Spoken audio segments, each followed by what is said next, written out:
So I want to update you on a couple of things with the way we're running our scrums, both the individual scrums and our scrum of scrums. I want to be very articulate with scrum of scrums because it can slur together. So we've reorganized from 4 teams down to 3, and that's really allowed us to do a lot of really interesting things. So I'd encourage you, lessons learned, I'd encourage you to keep your number of scrum teams small as you can. I won't even go there, because I was thinking about some weird other way of organizing, but 3 scrum teams.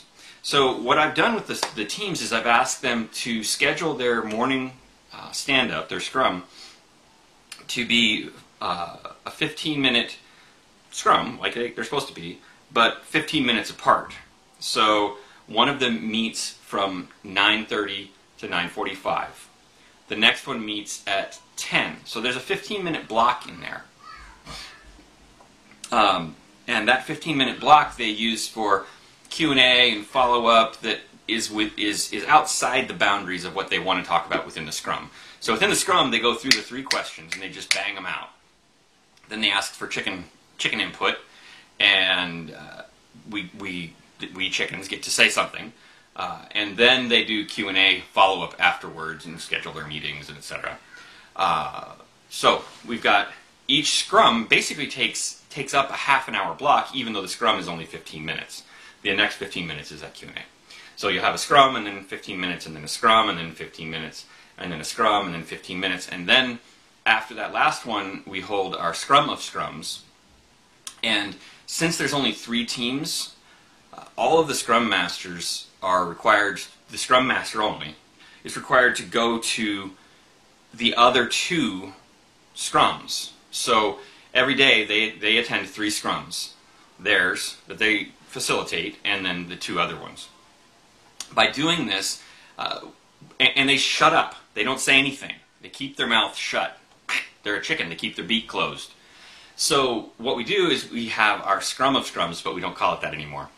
We are calling it the Chicken Coop Chat. So we've renamed it the Chicken Coop Chat, the CCC for short, or the 3 C's.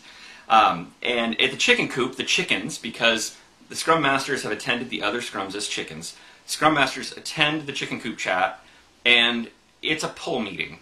So by that, you're not pushing information, where the scrum is more of a push. So in a scrum, the team members answer the questions, what I did yesterday, what I'm going to do tomorrow or today, and what my impediments are.